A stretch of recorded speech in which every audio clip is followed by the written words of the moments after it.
Let's go. Catching the train.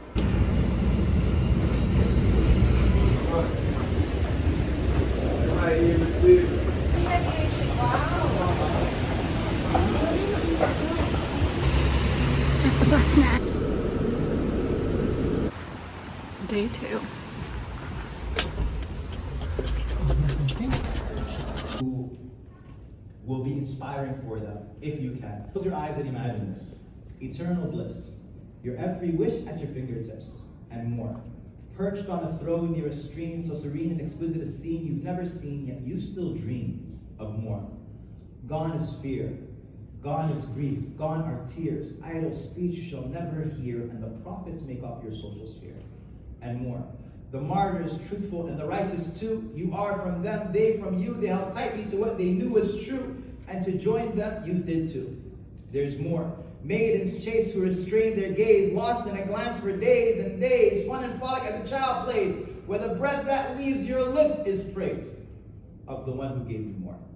Imagine you and your father with ages the same. Imagine showing off your book with no shame. Imagine nights with the Sahaba, their stories to entertain. Now imagine Muhammad. Imagine him knowing your name. What could be there more? Gardens underneath which rivers flow. A goal so far and yet so close. A journey we're taking for those who know. Tell me, do you not wish to go for more? For all of the bounties and all of the grace and all of the sights and the smells and the tastes will be forgotten without a trace, as if frozen in time and space when you see his face. What an excellent master of a miserable slave. You forgot and he forgave. He gave you guidance and you still strayed. You asked for mercy. That he gave. And more. And more. So many people.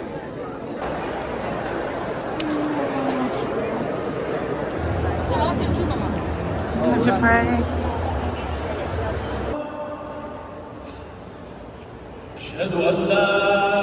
70 times in the Quran by name is the story of the Prophet Musa alayhi salam.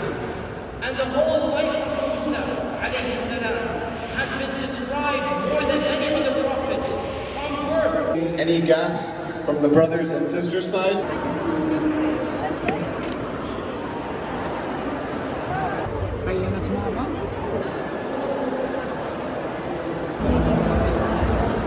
Going to the next one. The simple answer is yes.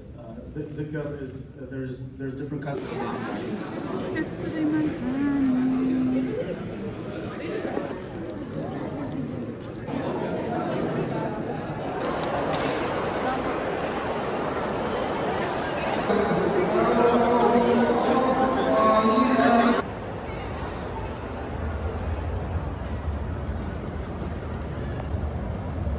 لا إله إلا الله أشهد.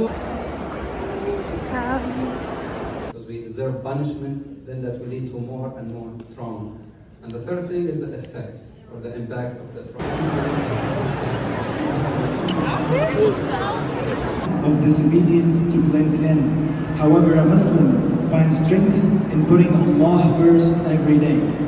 The beginning, as we begin to answer these questions, we have to realize that that is the purpose of our creation.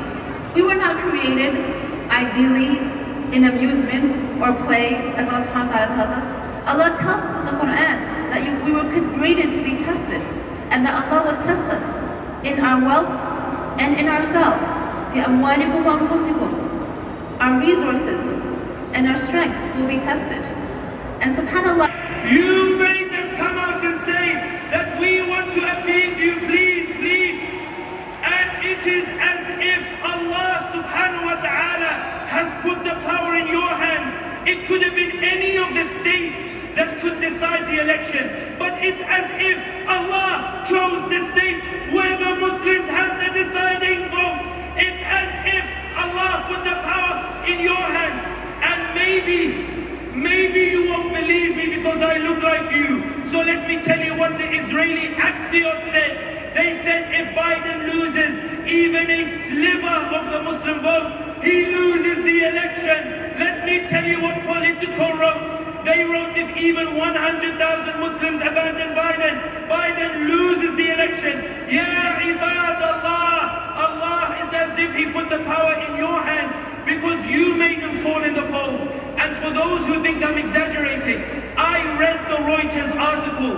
The Reuters article said that the reason the polls in America are extraordinary is because Biden is falling not just because of the economy, but he's falling also because of his position on Palestine. And they said what's even more extraordinary is Biden is falling in the polls on an issue where American troops aren't even on the ground, which shows that they're not turning against Biden because their boys are being killed.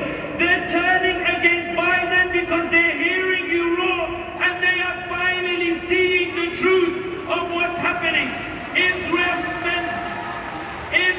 spent billions on its PR, but the Ummah broke it for free. Israel spent billions on its PR. This Ummah broke it for free.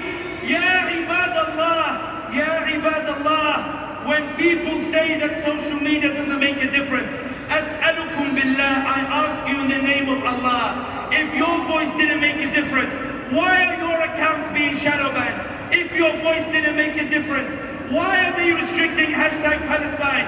If your voice didn't make a difference, why does Netanyahu and Blinken sit in the war room and say that we need to introduce a humanitarian pause because we need a marketing strategy for genocide in which we want to tell people that we are bombing the Palestinians mercifully and asking them to leave their homes so we can take them in a humanitarian corridor under the protection of the Israeli army.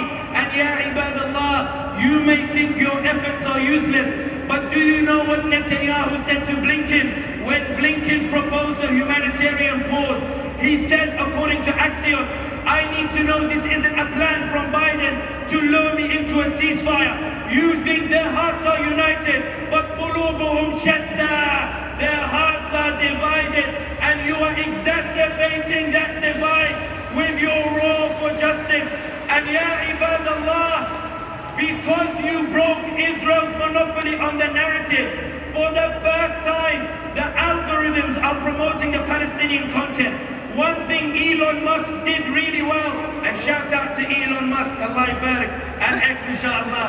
One thing he did when he took over Twitter, he introduced a homepage, and on the homepage, it's compiled of accounts that you don't follow. It's compiled of tweets that are popular.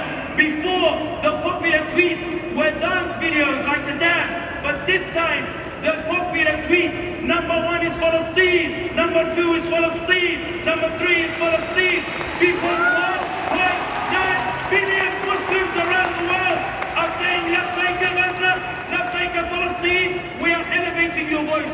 You broke the algorithm, and for the first time since 1948, you delivered the message in emphatic fashion that a Zionist girl in LA does a video on TikTok where she says, as a result of TikTok, حفظها الله وأبقاها, and left TikTok for us in this dunya.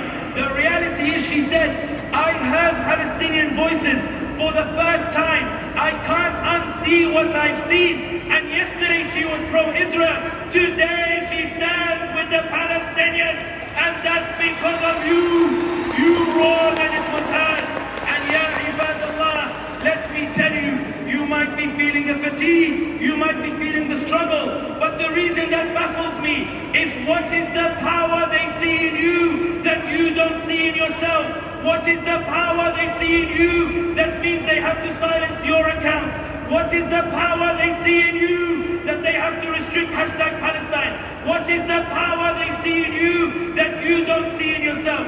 Why is it that they mobilize on the basis that the Ummah is powerful, but you somehow believe the Ummah is weak? The Ummah has never been weak. 90 years ago, colonization, the Muslim world was officially colonized. Do you think colonization finished because the British and the French woke up and they said, oh, they're really so sorry what we did to these people. You know what, we're going to leave. They don't say ma'as-salama, but they say, you know, bye-bye, we're going to leave. No! It's because the Ummah mobilized, even when people told them it was useless. When France massacred 30,000 Algerians in 1945, they thought this was it. The Algerians will never resist again. But Allah had written that 17 years later, Algeria would be liberated, despite never being militarily superior to the French at any point in liberation. Ibadallah, Allah is supreme in His control.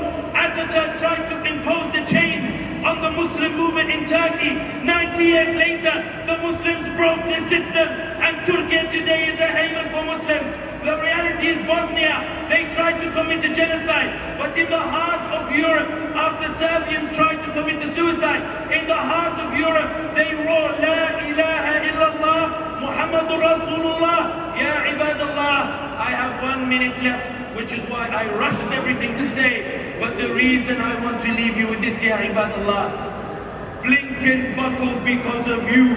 Netanyahu buckled because of you. Biden is panicking because of you. Kamala Harris does a video to say, I've launched an initiative on counter-Islamophobia. Do you think she did it because she cares about Palestinians? No, she did it because they got together and the Democrats said that the Muslims might punish us in the election. Let's throw them a bone. Maybe they'll forget by November. Ibadallah, will you forget by November? Ibadallah, will you forget by November? Here in Biden, this ummah will not forget. Genocide will not be rewarded. And ya ibadallah, the outcome belongs to Allah. Allah will decide when the outcome happens on His terms. But what an honor that He used us as the vehicle. Appreciate what you've achieved. Be patient. The outcome is coming. Allah will use us as the vehicles, inshallah. Keep roaring. Keep shouting. They are buckling. Let no one tell you it doesn't work. You have the power today. Use it and roar it. Free, free Palestine. From the river to the sea. Palestine will be free. Wassalamu alaikum wa rahmatullahi wa barakatuh.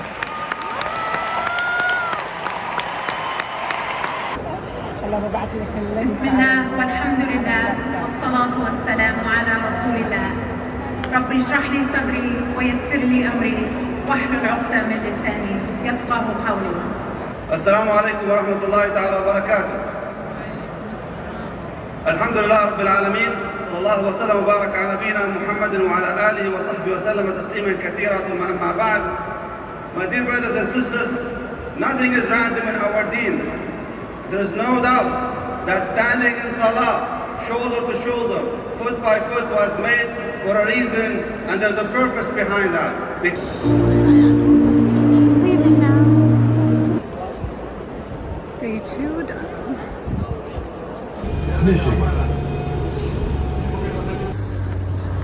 Next place.